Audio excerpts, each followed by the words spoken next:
आज आप स्टोरी सुनने के लिए एक्साइटेड हो? Oh yes. तो आज हम एक नई स्टोरी सुनेंगे। उससे पहले मैं आज चमकी आपको पूछना चाहती हूँ, क्या आपने कभी अकाल के बारे में सुना है? हाँ, मैंने तो सुना है। जब अकाल होता है तो क्या होता है?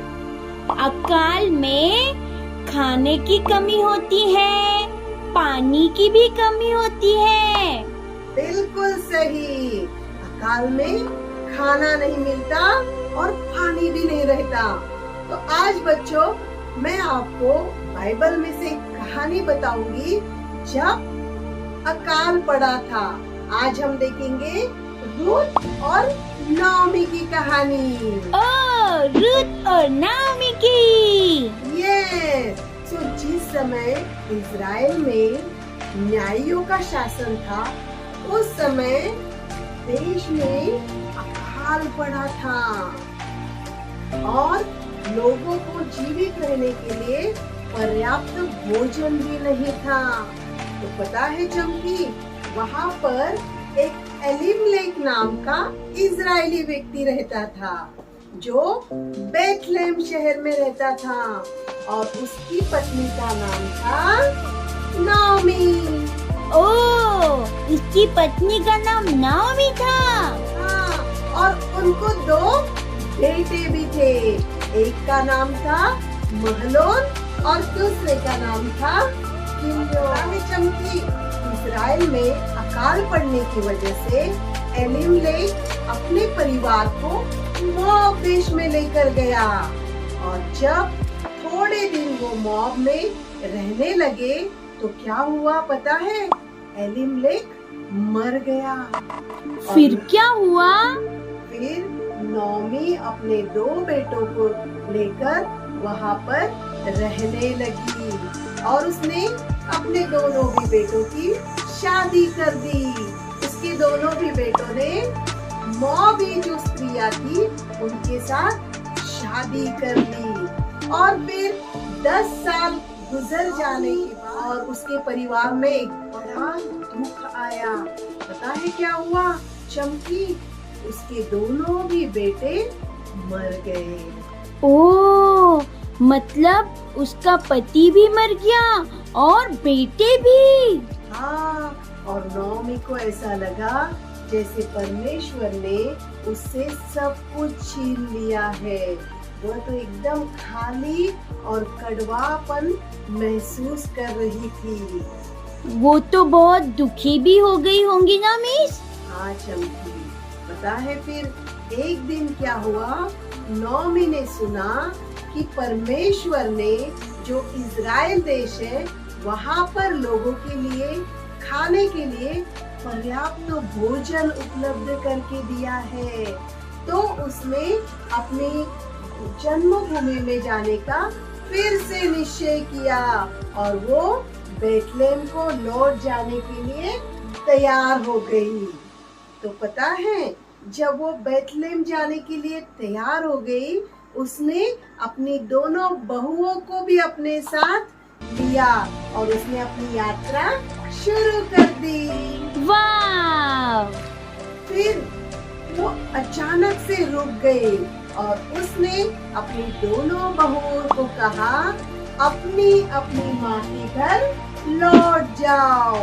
क्योंकि पता है, नाओमी ने उनसे कहा कि जिस देश में मैं जा रही हूँ वो देश तुम्हें पता नहीं है, और वहाँ पर कैसे लोग रहते हैं वो भी तुम्हें पता नहीं है। तो तुम दोनों भी क्या करो, अपने अपने देश लौट जाओ। फिर क्या नाओमी की दोनों बहुएं अपने अपने देश लौट गई? नहीं, हम देखते हैं कि नाओमी ने जब उनको कहा, मैं तो इतनी सक्षम नहीं हूँ कि उस देश में मैं तुम्हारे लिए पति को ढूंढ पाऊँ, तो आप दोनों भी मुझे छोड़कर वापस चले जाओ। तो क्या हुआ पता है? उसकी जो एक बहू थी औरपा नाम की, वो बड़ी जोर से रो पड़ी और अपने देश लौट गई। और दूसरी बहू का क्या हुआ? उसकी प्रतिक्रिया बहुत ही अलग थी। रूथ नॉमी से लिपटी रही और कहा कि वह तुम्हें नहीं छोड़ूंगी।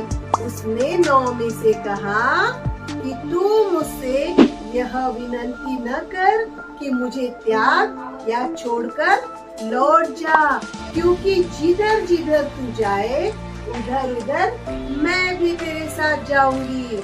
जहाँ जहाँ तू टिके वहाँ मैं भी टिकूंगी। तेरे लोग मेरे लोग होंगे, तेरा परमेश्वर मेरा परमेश्वर होगा, और जहाँ तू मरेगी वहाँ मैं भी मरूंगी। वही मुझे भी मिट्टी दी जाएगी। यदि मृत्यु छोड़ किसी कारण मैं तुझसे अलग हो जाऊं तो यहोवा मुझसे वैसा ही वरन उससे भी अधिक करे। नॉमी जानती थी कि रूथ उसको छोड़कर नहीं जाने वाली है। रूथ कितनी अच्छी थी ना मिस? हाँ, रूथ नॉमी को बता रही थी कि वह उससे कितना प्रेम करती है और वह उसके जो परमेश्वर है उस पर वो भरोसा भी रखती है, जिसकी नॉमी उपासना करती थी। रूथ पता है नॉमी के पीछे एक नए देश में चली गई और मृत्यु तक वह नॉमी के साथ विश्वास योग्य रही। इसीलिए उन्होंने एक साथ अपनी यात्रा को शुरू किया। सो बच्चों, पता है आपको रूथ नॉमी के लिए एक सच्ची आशीष थी, क्योंकि पता है नॉमी ने बहुत कुछ खो दिया था और बहुत कठिन परिस्थितियों से वो गुजर के जा रही थी, लेकिन परमेश्वर के पास रूथ और नॉमी के लिए एक विशेष योजना थी। विशेष योजना? हाँ, आप भी दूसरों के लिए आशीष बन सकते हैं। विशेष जो दुख और परेशानी में है, मुसीबत में है, यदि आप परमेश्वर पर भरोसा रखते हैं, परमेश्वर से प्रेम करते हैं, तो आपके द्वारा परमेश्वर उनको भी आशीषित कर सकता है। तो पता है बच्चों, आइए इस स्टोरी के द्वारा हम एक निश्चय लें कि हम परमेश्वर पर पूरा भरोसा रखें। हमारे जीवन में कितनी भी कठिन परिस्थितियां आए, हम परमेश्वर को नहीं छोड़ेंगे, हम उसके साथ विश्वास योग्य रहेंगे। क्या आप लोग तैयार हो रूथ के जैसा परमेश्वर को पकड़े रहने के लिए? हाँ, मैं तो तैयार हूँ। तो आइए इस समय हम हमारी आंखों को बंद करेंगे और प्रार्थना करेंगे। परमेश्वर, हम आपको धन्यवाद देते हैं रूथ और नॉमी की इस सुंदर कहानी के लिए। आज हमने सीखा कि हम अगर आपसे सच्चा प्रेम करते हैं, आप पर विश्वास रखते हैं, तो आप हमारी हर परिस्थिति से निकालकर हमारे लिए नई बातों को तैयार करते हैं और हमें आशीष का कारण बनाते हैं। हमें सहायता कीजिए कि हम भी दूसरों के लिए आशीष का कारण बने, विशेषकर जो दुख और तकलीफ में है उनके लिए हम सहायता का कारण बने। धन्यवाद देते हैं आपके वचन के लिए, इस सुंदर कहानी के लिए। यीशु के नाम से मांगते हैं, आमीन। ओके बच्चों, have a good day, God bless you. परमेश्वर आपको आशीषित करे। तो फिर से एक बार हम नई कहानी के साथ आपको मिलेंगे। यदि आपने इस चैनल को सब्सक्राइब नहीं किया है तो प्लीज इसको सब्सक्राइब कीजिए, आपके फ्रेंड्स के साथ शेयर कीजिए, लाइक कीजिए। Bye bye, God bless you.